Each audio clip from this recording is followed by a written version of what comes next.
It's 8:30. Good morning. I'm Ian Crouch with Hunter News. With just over a week to go until the federal election, Labor is promising to spend $1 billion on a very fast train link up the east coast through Newcastle.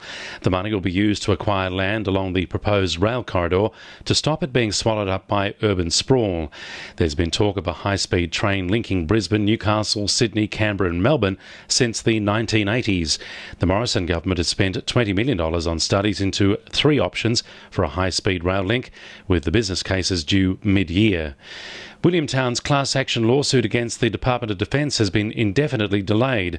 Residents have been frustrated by the delay, which was revealed just 3 months out from what was to be the first hearing date, August 16.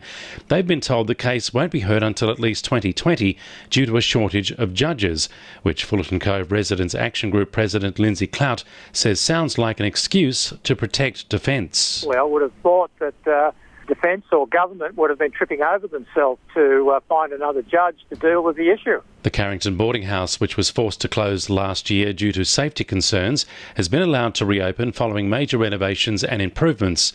Newcastle Council evicted the residents of the 36-room premises in Burke Street in October 2018, citing extreme fire risks. Since then, major works have been undertaken, including reducing the number of rooms to 16 to make them compliant with fire regulations. New South Wales Labor has introduced a bill to ban cash loan machines, which have recently appeared across the Hunter. The machines, which offer loans of up to $1,000, are currently installed at Cessnock, Mount Hutton and Raymond Terrace.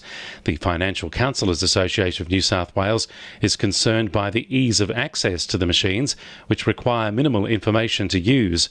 Swansea MP and Shadow Minister for Innovation and Better Regulation, Yasmin Catley, says it's imperative that the government take action. You only have to look at the location of them to know that it's very specifically targeted to low economic communities like Cessnock, San Remo, Raymond Terrace and Mount Hutton, for instance. And quite frankly, it's the responsibility of the legislators of this state to stop that behaviour. Mobile phone coverage around Raymond Terrace is set to improve if Port Stephens Council approves an application from Optus.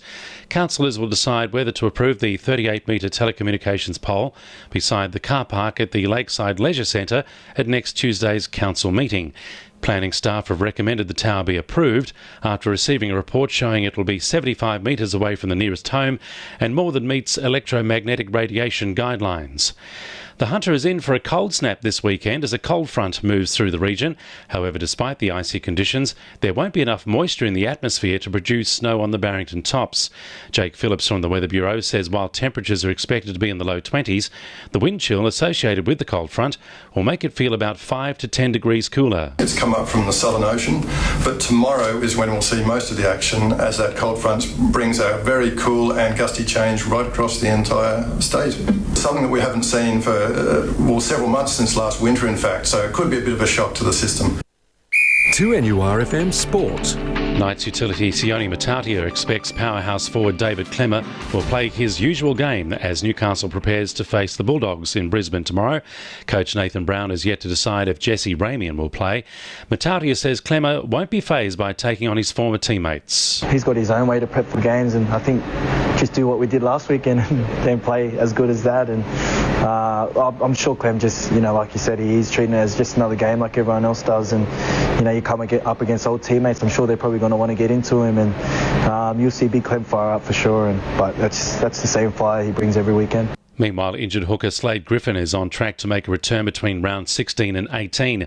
A horrific injury to his previously reconstructed knee in June last year threatened to end his career. However, his doctors have said his rebuilt knee will be able to take the hard knocks of playing in the NRL, and he expects to resume full contact training in coming weeks. And the winning numbers in Powerball are 29, 15, 5, 17, 19, 26 and 18, and the Powerball number is 2. 2NURFM News Time, 26 to 9.